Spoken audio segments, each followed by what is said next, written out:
नमस्कार, स्वागत है आपका बिग फाइट लाइव में। आपके साथ मैं हूं श्वेता मिश्रा। सूबे में सियासी घमासान बरकरार है, अब सोमवार का इंतजार है। जी हां, सियासत की अदावत जब अदालत में पहुंची तो शुरू हुआ जिरह का सिलसिला।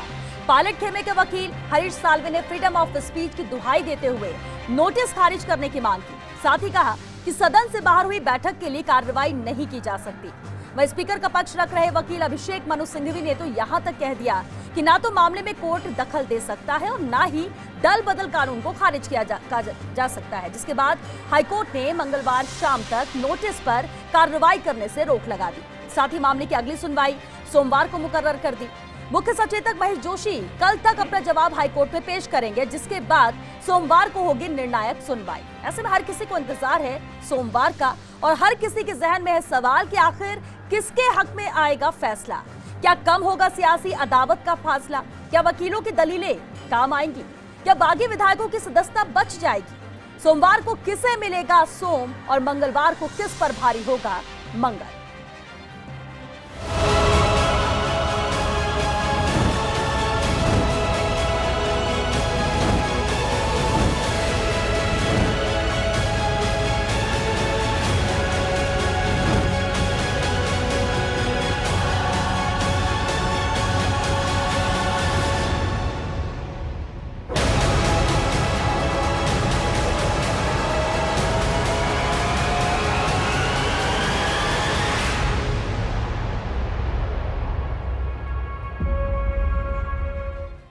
तो टल गई सुनवाई और मिल गई मोहलत। सोमवार को किसकी खुलेगी किस्मत? सियासी अदावत थी या फिर साजिशन की थी बगावत? सूबे के संग्राम का क्या फैसला करेगी अदालत? कब खत्म होगा सूबे में सियासी दंगल? 21 जुलाई को किस पर भारी होगा मंगल?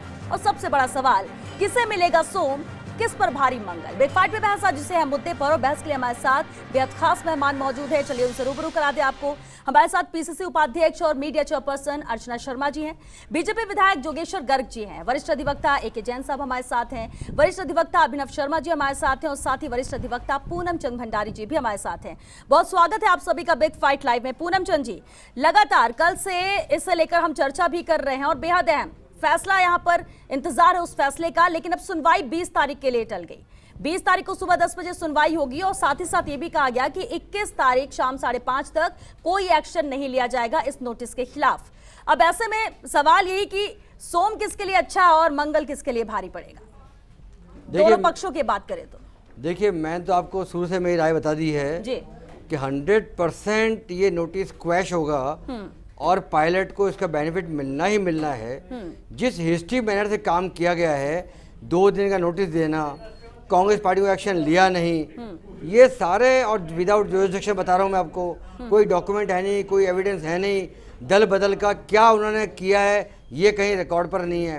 तो जो नोटिस जारी किया है मेरे हिसाब से बिल्कुल इलीगल है और वही आर्गूमेंट हुए हैं। और मैंने यही कहा था कि इवन मैं कह रहा हूँ आज ये बहस खत्म हो सकती थी। मुझे समझ नहीं आएगा चीफ जस्टिस 2 घंटे की और बेंच होती तो ये निपट जाता आज इसके अंदर। पता नहीं क्यों जबरदस्ती इसको करके और 20 तारीख को रख दिया।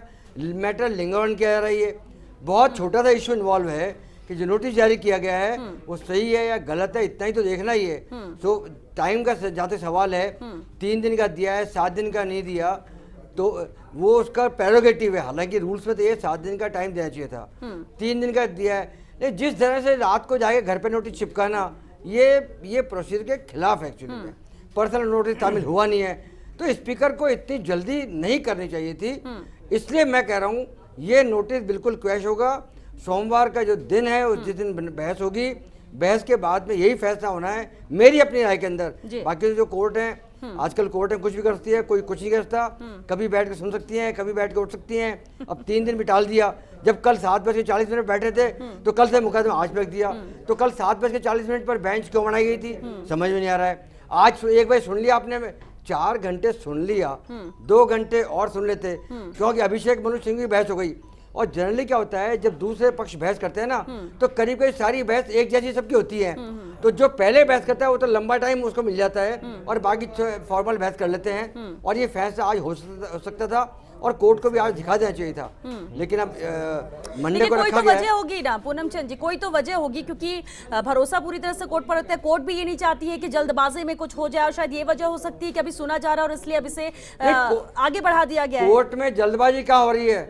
मैं तो ये कह रहा हूँ, मैंने पहले भी कहा था, हाँ। स्ट्रेटेजी तहत हुआ, सिंगल बेंच में मुकदमा था। डीबी में मुकदमा क्यों गया? डीबी में मुकदमा इसलिए गया स्ट्रेटेजी के तहत में कि अगर हमारे खिलाफ फैसला होता है तो तुरंत सुप्रीम कोर्ट में पिटीशन पेश कर देंगे और वहां बेनिफिट ले सकते हैं, इसलिए डीबी में गया। वरना पहले जब सिंगल बेंच में मुकदमा था, उस पिटीशन में वही बातें हैं जो इसके अंदर है। एक अलग से लीगल पॉइंट जरूर किया गया है कि जो नियम है 10(2) के, उसको चैलेंज किया गया है। तो वो तो पहले अपलोड हो चुका सुप्रीम कोर्ट के अंदर। ठीक है, अभिनव शर्मा जी, क्या पूनम चंद भंडारी जी की बात से इत्तेफाक रखेंगे? क्या आपको भी लगता है कि बहुत छोटा मैटर था, बहुत क्लियर था, क्रिस्टल क्लियर नजर आ रहा है कि क्या नियम है और कौन विरुद्ध गया है, और फैसला आज के आज हो जाना चाहिए? श्वेता, हथेली पे सरसों नहीं जमती है, ये पुरानी कहावत है, और इत्तेफाक तो मैं नहीं रखता हूँ। कुछ बातें आपकी ठीक है, लेकिन जिस प्रकार से आप कह रहे हैं कि एकदम तुरंत में न्याय कर दिया जाए, justice hurried is justice buried, तो ये कहावत है कानून के जगत की। और मैं समझता हूँ कि ये एक संवैधानिक विषय है और बहुत ही गंभीर संवैधानिक विषय है, क्योंकि यहाँ पर एक संवैधानिक पद पर व्यक्ति जो बैठे हुए हैं, जो एक ट्राइब्यूनल की पोजीशन में भी है, और जो एक फंक्टस ऑफ एक तरह से जिनको कहा जाना चाहिए कि वो स्वयमेव हैं, उनके ऊपर कोई अथॉरिटी नहीं, उनके नीचे कोई अथॉरिटी नहीं, और उनकी अथॉरिटी को चैलेंज करने का कोई प्रावधान नहीं। ऐसी अथॉरिटी के निर्णय को या उसके नोटिस को कोर्ट में चुनौती दी गई है।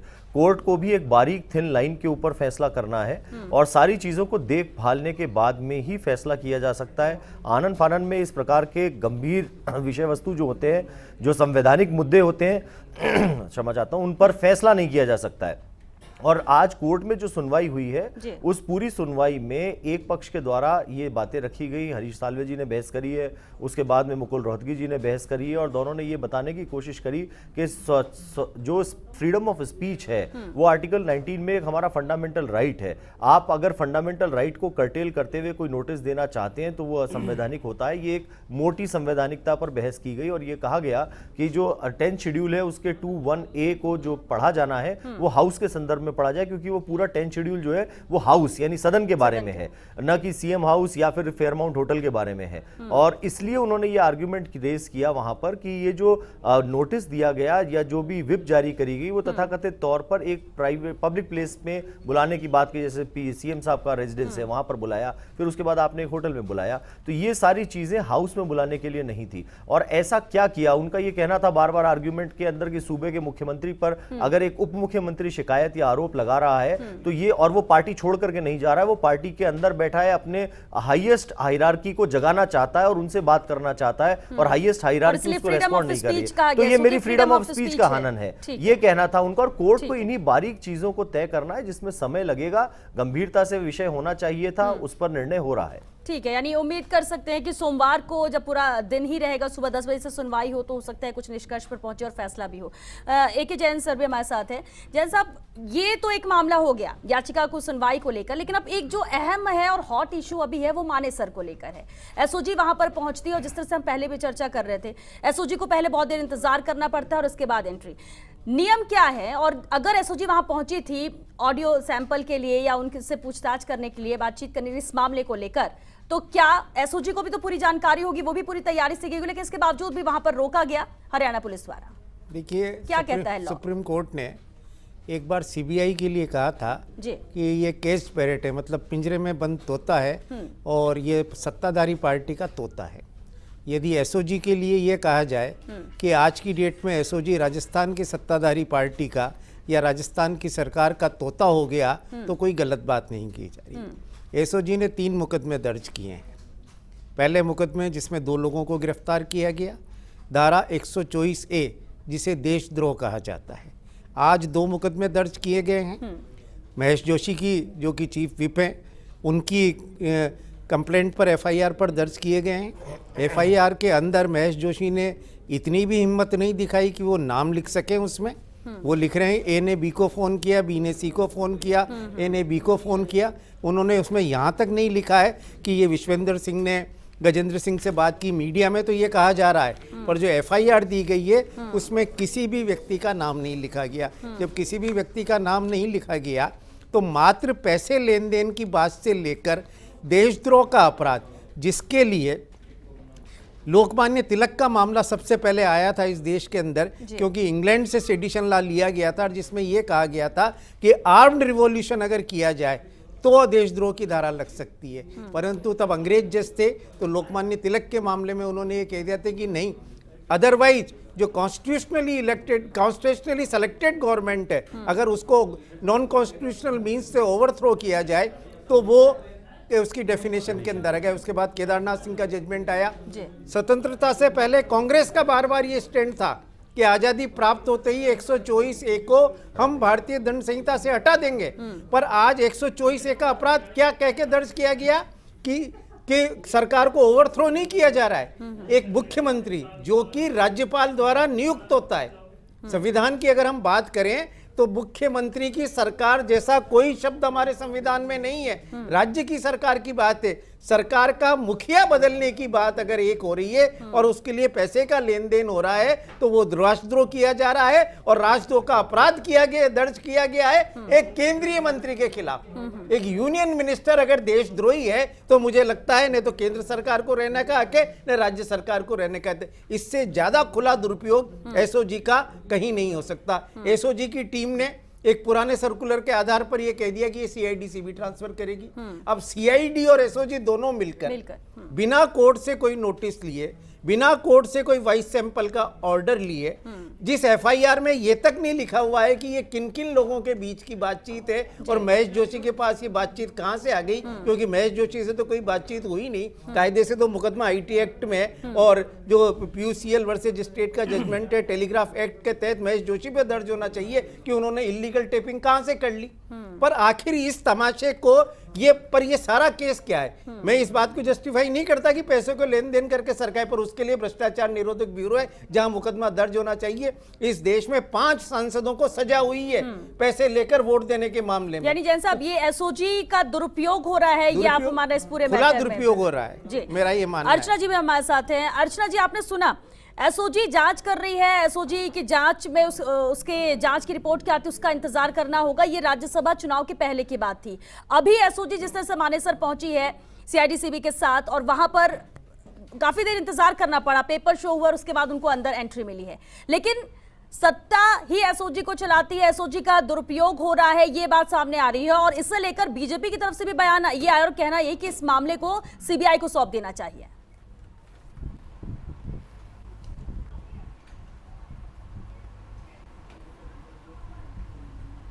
देखिए श्वेता जी, कानूनविद जो है उनकी बातों का मैं खंडन इसलिए नहीं करूंगी क्योंकि वो अपने इंटरप्रिटेशंस जो दे रहे हैं वो कानून की धारा उनकी समझ के अनुसार दे रहे हैं जी। लेकिन जनता की अदालत में तो स्पष्ट हो ही चुका है और चूंकि सब जुडिस है मामला, तो न्यायपालिका को निर्णय करने दीजिए इस पर और सबकी अपनी अपनी व्याख्या हो सकती है। लेकिन जनता की अदालत में स्पष्ट हो चुका कि राजस्थान सरकार को गिराने के लिए, तख्ता पलट करने के लिए भारतीय जनता पार्टी के केंद्रीय मंत्री जो राजस्थान का प्रतिनिधित्व करते हैं, उन्होंने कांग्रेस के 2 लोगों के साथ वार्ता की है टेलीफोन पर और उससे पैसों के लेन देन का स्पष्ट खुलासा हुआ है। और जो वार्ता है उसमें यह भी साबित हुआ है कि किस प्रकार से उन्होंने होल्ड किया उन विधायकों को जो हो सकता है कि वापस लौटना चाहते हो। और मानेसर में जो एसओजी गई है, जब इंटेलिजेंस का इनपुट था कि राज्यसभा चुनाव से पहले ही सरकार को गिराने की कवायद शुरू हो चुकी है। सरकार के निर्देशों ने इंटेलिजेंस भी अपने आधार पर करती है।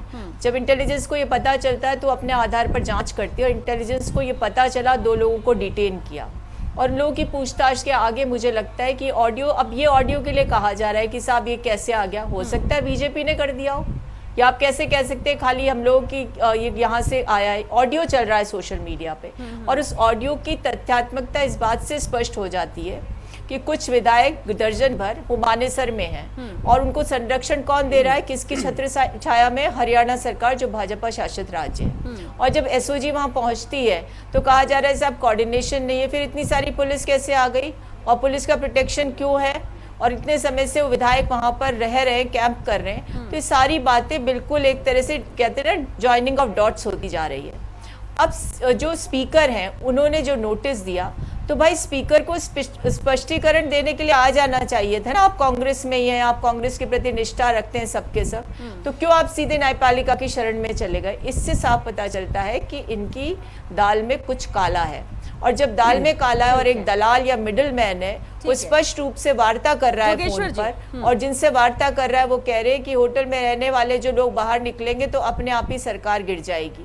तो इतनी स्पष्टता के साथ जब ये सारी बातें सामने आ गई तो मैं समझती हूँ कि न्यायपालिका का जो निर्णय होगा वो अलग है और वो शिरोधार्य भी होगा, लेकिन जनता ये समझ चुकी है कि भारतीय जनता पार्टी जो 10 राज्यों में सरकार गिरा चुकी है उसकी जो अर्चना जी ने एक बड़ा आरोप लगा, और ये बात कांग्रेस की तरफ से कही जा रही है, जैसे कुछ पॉइंट्स आप लोग लेकर चल रहे हैं कांग्रेस के खिलाफ बोलने के लिए। अब जो बयान आ रहे हैं वो भी है कि बीजेपी का इस मामले से लेना देना नहीं है, कांग्रेस की आपसी लड़ाई है। अब ये ऑडियो वायरल हुए हैं तो ये कहां से ऑडियो आए हैं, सवाल आप लोग ने कांग्रेस पर उठाया, लेकिन अर्चना जी कह रही कि हो सकता है क्योंकि वायरल हुए कहां से आए ये अभी किसी को नहीं पता, लेकिन वायरल जरूर हुआ है, हर कोई सुन रहा है, और जब उसमें आवाजें सुनते हैं पहचान रहे हैं वो आवाजें। जांच का विषय ये अलग है कि ये किसकी आवाज है, कहीं इसमें कुछ टैपिंग तो नहीं की गई, कहीं कुछ और तो नहीं किया गया, वो जांच के बाद सामने आ जाएगा। लेकिन इस बीच एक अहम तस्वीरें दिखाते हैं एसओजी। और विकास शर्मा ने इशारा किया है तो ये टीम यहाँ से निकल गई है क्या? देख लिए, बात उन्होंने मीडिया से नहीं की है, लेकिन यहाँ पर 1 घंटे बाहर रहने के बाद उसके बाद करीबन 40 मिनट वो आईटीसी भारत में रहे और उसके बाद अब रवाना हो गई है और हम पीछा यहाँ पर करेंगे उनका। गाड़ी खोलो ना। तो यहाँ से टीम रवाना हो चुकी है। मानेसर आई थी, हालांकि बाहर बहुत देर तक इंतजार करना पड़ा, इसके बाद अंदर गए और जिस तरह से अदिति जानकारी दे रही थी 40 मिनट तक ये टीम अंदर थी और उसके बाद बाहर निकले और सीधे रवाना हो गए। हालांकि मीडिया ने कोशिश की उनसे बातचीत करने की, लेकिन बात उन्होंने नहीं की, कुछ भी नहीं कहा, ना यहाँ आते वक्त और ना ही यहाँ से जाने के वक्त। ये तस्वीर मानेसर की थी। जोगेश्वर गर्ग जी। जैसा आप कह रहे हैं, ये मामला बीजेपी से बिल्कुल लेना देने वाला नहीं है। ये कांग्रेस की आपस की लड़ाई है। उस दिन से है जिस दिन कांग्रेस को बहुमत मिला 11 दिसंबर को, और फिर 5 दिन तक ड्रामा चला कौन मुख्यमंत्री बने। सारे राजस्थान की जनता लगभग ये मान के चल रही थी, कांग्रेस के कार्यकर्ता भी मान के चल रहे थे कि सचिन पायलट मुख्यमंत्री होंगे, लेकिन वो नहीं हुए। हाईकमान का उनका अपना निर्णय। तब से ये रस्साकसी चल रही थी। हम हाउस में भी देख रहे थे, हाउस के बाहर भी देख रहे थे। ऑन रिकॉर्ड उन लोगों के आपस में एक दूसरे के खिलाफ बयान आए हैं। मुख्यमंत्री उप मुख्यमंत्री पर तंज कस रहे हैं, उप मुख्यमंत्री मंत्रियों पे कर रहे हैं, मंत्री वापस उप मुख्यमंत्री पे कर रहे हैं। 1.5 साल की बात आप ये कह रहे हैं, ठीक है। इसलिए बीजेपी का इसमें कोई लेना देना नहीं है। और ये लड़ाई जो भी वो मानेसर में जो गए हैं वो लोग, वो कांग्रेस के ही विधायक हैं और कांग्रेस के खिलाफ अभी तक नहीं गए वो। न उन्होंने कोई पार्टी ज्वाइन की है, न पार्टी से इस्तीफा दिया लेकिन है। बीजेपी की शय है, ये कहना है वहां मानेसर में रोकना। हरियाणा में बीजेपी की सरकार है, खट्टर सरकार है, सुरक्षा भी दे रही है, व्यवस्थाएं भी कर रही है, बीजेपी नेताओं का वहां पर जाना भी है। ये आधार है जो कांग्रेस की तरफ से है, जो सवाल भी उठा रहे हैं। इससे पहले खरीद फरोख्त की बात आई थी राज्यसभा के दौरान ही, जब परिणाम आ गए, चुनाव हो गए, उस दौरान भी जोगेश्वर जी, उस दौरान भी ये कहा गया था कि ये सब यहाँ रुकने वाला नहीं है, इसके बाद भी कुछ होगा, यानी सरकार गिराने की कोशिशें की जा रही है। अब समझिए 1 महीने पहले से ही ये बातें कही जा रही है। ये अशोक गहलोत जी की स्टाइल है। राज्यसभा में कोई लेन देन का प्रश्न ही नहीं था। मैंने वोट डाला है, वोट डालने से पहले वोट करके और वोट डालने के बीच में पार्टी के हमारे अध्यक्ष को बताना पड़ता है कि मैंने इसको वोट दिया है। कैसे संभव है क्रॉस वोटिंग? ठीक है, ये तो उस वक्त की बात है। देखिए अब ये ऑडियो जो आया है, मेरी बात पूरी जोगेश्वर जी, ऑडियो हम राज्यसभा में नहीं जाएंगे सर, लिमिटेड वक्त है ना। ये एक उदाहरण के तौर पर कि उस वक्त से बातें शुरू हुई। अभी जो ऑडियो वायरल हुआ है, ऑडियो में जिनका नाम लिया जा रहा है उन्होंने साफ कहा हम हर जांच के लिए तैयार है। ठीक है, उसमें कोई स्पष्ट नहीं है कि कौन है, पूरा नाम नहीं बोला जा रहा है। आवाज की वो जांच कराने को तैयार है। फिर क्या बाकी बचा है? जबरदस्ती प्रोपेगेंडा खड़ा कर रहे हैं बिना आधार के। कौन खड़ा कर रहा है? कांग्रेस और उनकी अंदर की फूट को छुपाने के लिए ये बीजेपी को बीच में डाल के और ये अपना एक पूनम चंद जी, जरा इस पर आप भी प्रकाश डाल दीजिए। देखिए, मैं जैन साहब की बात सहमत नहीं हूँ कि महेश जोशी ने अपराध किया। देखिए, आज शर्मा जी को फोन पे जोड़ लीजिए। महेश जोशी का अपराध तब होता फॉरेंसिक जांच तो बाद में हो जाएगी। अभी जोड़ लीजिए भंवरलाल शर्मा जी को, गजेंद्र सिंह जी को, उनका ऑडियो चलाए, उनकी आवाज सुनिए, इसी समय पता चल जाएगा कि ऑडियो किसका है। उसको लग रहा ये है और वो एफआईआर दर्ज कराता है तो he has not committed any offence. IT act में कोई ऑफेंस नहीं है, क्योंकि आज मान लिया कोई मेरे पास वीडियो भेजता है और उस वीडियो का अपराध बनता है तो मैं जाकर रिपोर्ट दर्ज कराऊंगा ना। उन्होंने ये नहीं कहा है कि वीडियो मैं रिकॉर्डिंग करी है। रिकॉर्डिंग किसने की, किसने नहीं की, ये जांच का विषय है।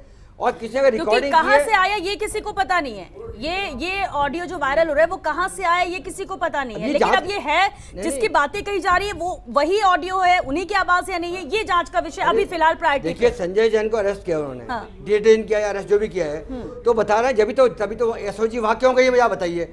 उनको कोई प्राइमरी फेस एविडेंस मिले तभी तो गए वहां पर, वो वरना क्यों आते वहां पर। हरियाणा क्यों जा रहे हैं, वो हरियाणा गए हैं, इसका मतलब ये है प्राइमा फेसाई मामला बन रहा है। और देखिए अगर आप ये कहते हैं एसओजी इनकी जेब के अंदर या तोता ही है, तो सारी फिर तो सबके ऊपर ही आरोपी है, पुलिस भी वही है, सीबीआई भी, सारे सबके ऊपर ही तोता है, इसमें कोई दो राय नहीं है। लेकिन ये नहीं कहा जाता हर मामले में वो तोते वाला काम करें। एसओजी ने कुछ मामलों में होता है, कुछ मामलों में होता है। हाँ ये तो साफ जाहिर ही है, बड़े बड़े मामलों में होता ही तोता ही है। Justice chief justice Aamir Arora ने तो कहा था तोता होता ही है, और ये लग रहा ही है। अभी आनंद पाल मामले के अंदर जिन्होंने कंप्लेंट लॉन्च कराई है, जो सीबीआई जांच करते हैं, उन लोगों के खिलाफ मुकदमा पेश कर दिया गया है। तो ये गड़बड़ी तो सब जगह कहीं कहीं हो रही है, और सरकारों के दबाव में होते हैं, इसमें कोई दो राय नहीं है। लेकिन हर मामले नहीं कहा जाता। इस मामले में जब एफआईआर दर्ज हो गई है, एसओजी ने खुद ने 2 एफआईआर दर्ज करी है, उसके जांच देखिए अरेस्ट इतनी जल्दी कभी अरेस्ट नहीं करते हैं, प्राइमा फेसाई एविडेंस मिलती है तब अरेस्ट किया जाता है। और 48 आवर्स के अंदर अंदर उसको पेश करना पड़ेगा, तो 20 उसके बिल्कुल। अभिनव जी इसमें आगे प्रक्रिया क्या होगी? एसओजी यहाँ पहुंचती है, पूछताछ की गई है नहीं की गई है, क्या है कुछ जानकारी नहीं मिली, लेकिन 40 मिनट तक वो अंदर थे, श्वेता अब यहाँ से रवाना हो गए। श्वेता देखिए अभी तो ये स्थिति स्पष्ट होने दीजिए कि उनकी क्या मुलाकात हुई है, या केवल इसे बचपन में खेल होता है ना थप्पी वाला, थप्पी खेल करके आए हैं या वास्तव में कुछ करके आए हैं। तो अभी स्थिति उसके बाद स्पष्ट होगी कि हुआ क्या है वहाँ वस्तु स्थिति, और उसके बाद ही पता चलेगा। संभवतः लगता है ऐसा है कि 91 सीआरपीसी में एक नोटिस देकर के उनको कहा जाएगा कि आप आइए और हम आपके वॉइस सैंपल लेना चाहते हैं, या नोटिस हो सकता है अगर उनको ये हो कि वहाँ है तो नोटिस जब्सा कर सकते हैं वहाँ पे। तो ये सारी चीजें ऐसी हो सकती है, लेकिन ये सब क्योंकि वक्त खत्म हो रहा है। अर्चना जी अब क्योंकि एसओजी जांच कर रही है, पूछताछ के लिए भी पहुंचती है, लेकिन सवाल वही कि ऑडियो जहां से आया है वो आया कहां से, सवाल और कई नाम भी यहां पर सामने आ रहे हैं।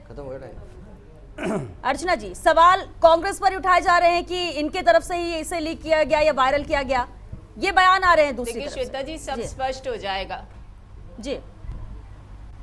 अगर ये मिली हुई तो कांग्रेस के खिलाफ कार्रवाई होगी ना, जो बनाया है। देखिए भारतीय जनता पार्टी जो है वो अपराध बोध से ग्रसित है और इसलिए इस तरह के बयान दे रही है। आप देखिए कि सतीश पूनिया जी जो है वो अनुभवहीन अध्यक्ष के रूप में बयानबाजी करते हैं, और जिनको हमने निलंबित किया, सस्पेंड किया है, उनके ट्विटर पे रीट्वीट करते हैं। उसके बाद गजेंद्र सिंह जी सुर से सुर मिलाते हैं। तो ये सारी चीजें मैं कह रही हूँ ना, सब मिली भगत है। मॉडस ऑपरेंडी देख लीजिए, इधर ये लोग गायब होते हैं, उधर ईडी आई की जांच शुरू हो जाती है यहाँ करके। क्या लिखे वो आपसे पूछ के एसओजी के लिए तो खुद कटारिया जी ने आपके चैनल पर कहा है ना कि ये जो एसओजी इंडिपेंडेंट एजेंसी है, तो इंडिपेंडेंट एजेंसी है तो गर्ग साहब को समझा दीजिए कि नेता प्रतिपक्ष उनकी पार्टी के गृह मंत्री रह चुके, वो खुद कह रहे हैं कि एसओजी इंडिपेंडेंट एजेंसी है, वो कर लो तुम, और वो जब जांच करेगी तो दूध का दूध पानी का पानी हो जाएगा। लेकिन श्वेता जी मैं कह रही हूँ अभी इसी वक्त गजेंद्र सिंह जी को और भंवरलाल शर्मा जी को ले आइए, उनकी आवाज सुनवा दीजिए, एक तरफ वो ऑडियो चलाइए, एक तरफ वो ऑडियो चलाइए। ये तो एसओजी कर ही रही है अर्चना जी, तो एसओजी कर ही रही है, वो जांच में हो जाएगा, सामने भी आ जाएगा।